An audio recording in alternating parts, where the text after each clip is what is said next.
Hello everyone, today we shall be making yellow and white gari. This is a West African staple. Of course, what can we do without our gari as sokis or as a side to our delicious soups? So today I shall be walking you guys through how to get this deliciousness going, especially if you're out of the continent. You're welcome to my kitchen. My name is Hope.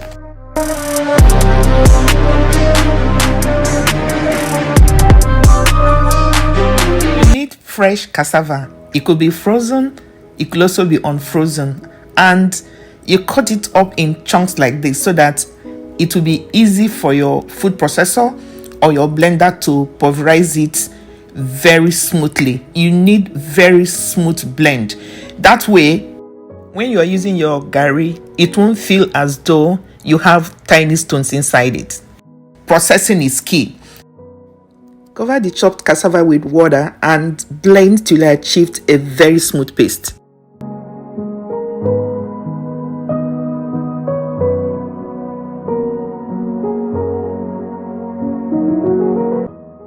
This is what you want. You want to blend the cassava to achieve this smoothness.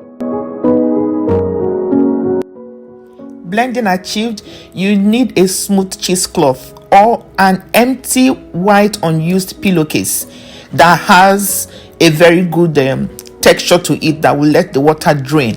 So you pour your blended cassava and you see the way I'm squeezing out the water, but guys, this is not easy to have all the water squeezed out like this. You need something that has weight to expel the water.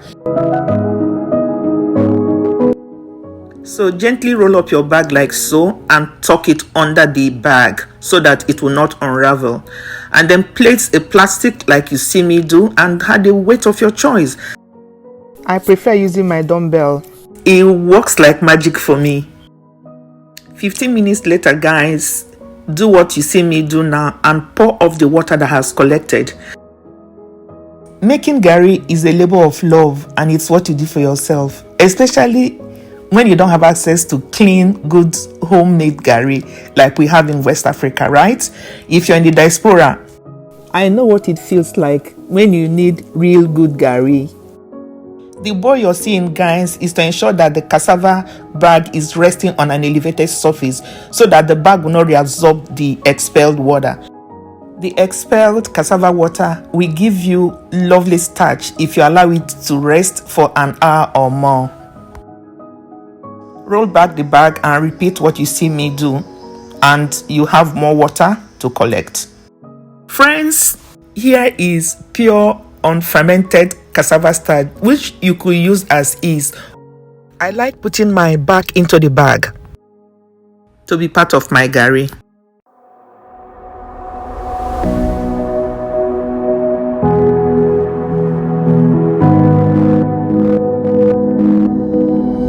So repeat the process you see me doing. You can see our bag has thinned out, so a lot of the water has been expelled, and do what you see me do. 3 days later. Our gari is dry enough for frying, guys.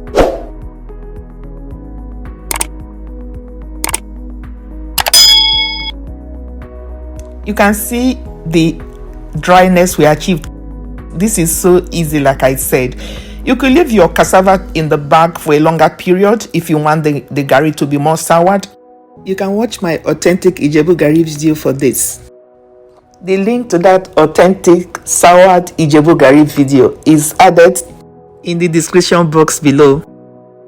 Use any straining basket or sieve close to the one I'm using to sieve your gari like I am doing.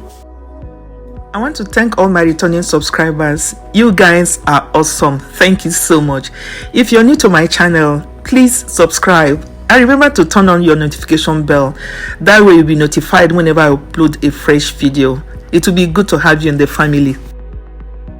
Also, remember to like, share and comment on this video. Thank you. Back to our gari tutorials. This gari will be baked in the oven. I will not be using the stove top like I did for my authentic Ijebu gari. So I spread the sieved on fried gari on my baking pan like you see me do. Use as many baking sheets or baking pans you have, because you want a very thin layer spread out evenly for ease of drying this gari. For the yellow gari, I add palm oil like you see me do. 2 tablespoons of palm oil was what I used for this quantity of sieved gari, and I combine it nicely like so.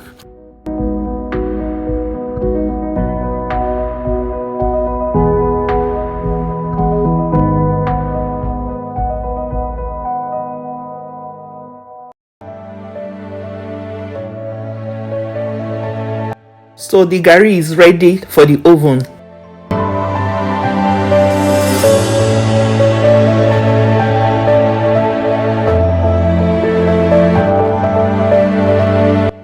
I like setting my oven at 250 degrees Fahrenheit. Our gari is nicely placed in the oven, and the oven is covered for it to bake. 15 minutes later, guys, I get the gari out of the oven for the first stir. You need to stir and combine nicely so that there will be even heat distribution on all portion of the gari, so that you can have an even fried or baked gari.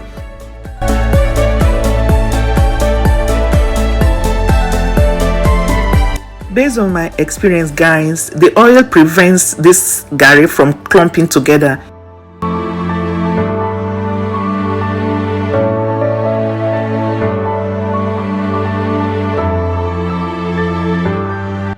Unlike the yellow gari, you can see how the white one is looking clumpy. Please ensure you combine it nicely. This thing here is pretty hot, but we want a perfectly baked gari, so I combine it like so.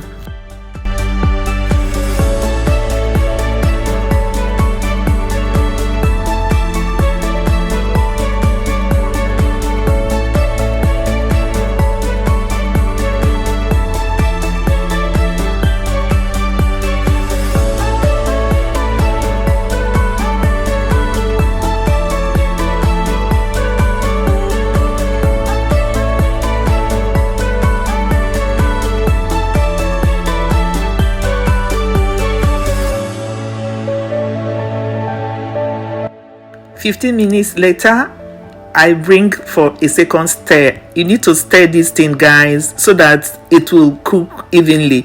Don't let the lumps worry you, okay? You're going to see how we will even out these annoying looking lumps.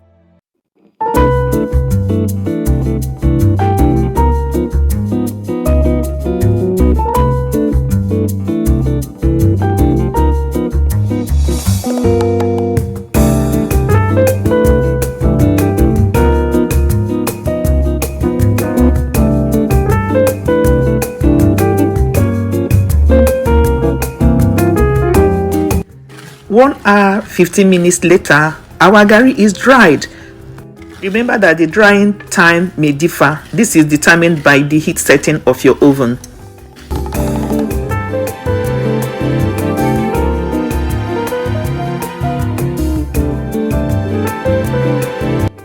Did you hear that crunch, guys?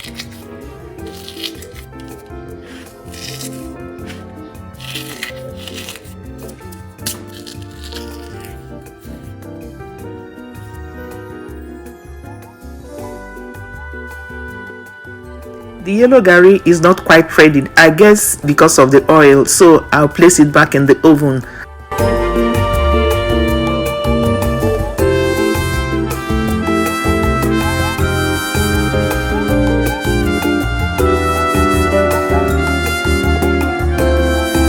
I will sieve the gari with this sieve, so use any sieve that could enable you sieve this gari nicely like so.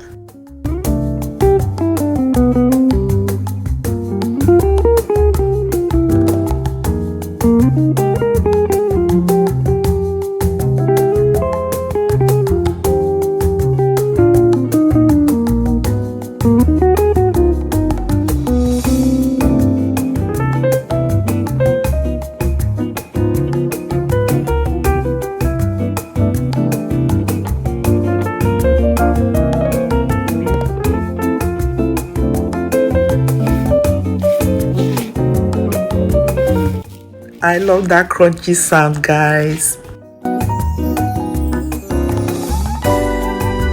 With the help of my blender, I'm going to pulverize this to get the gari texture. Make sure you do not overblend. You can also use your food processor to achieve this, but make sure you do not overblend. If you overblend, your gari is going to turn to powder, and you know, wanting to turn your gari into powder just to achieve the texture of the gari, the grainy texture, that's what you're looking for. So I have processed this with my blender, and this is what it looks like. You can see it is still grainy, so I'm going to combine it nicely with the one that I sieved. Friend, if you have not yet subscribed, this is the time to do that. Subscribe, like, and share. It will be so good to have you in this family. Thank you.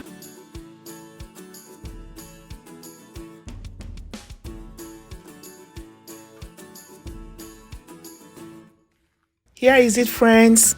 Our homemade gari. Easy, like I said. Try this today. Stop buying sandy, smelly gari. You could do this right in your kitchen, guys. Our yellow gari is also ready. Can you hear the crunch?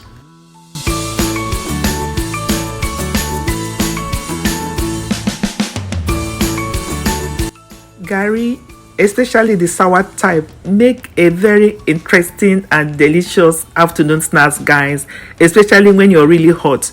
Remember that cassava does not have gluten, so for those that are gluten intolerant, see if you can include some bits of cassava products to your regular meals, okay?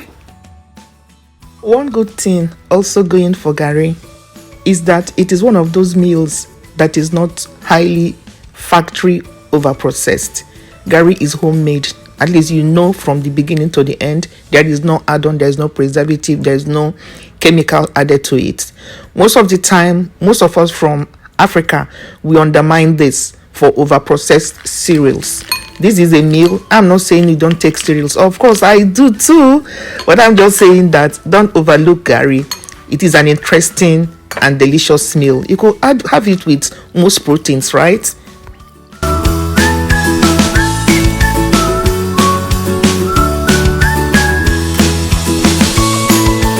I'll have the yellow one with soup, and this one I am having it with ice cubes, granite, a little salt and sugar. This made for a very interesting afternoon snack for me because it's pretty hot where I am at this time.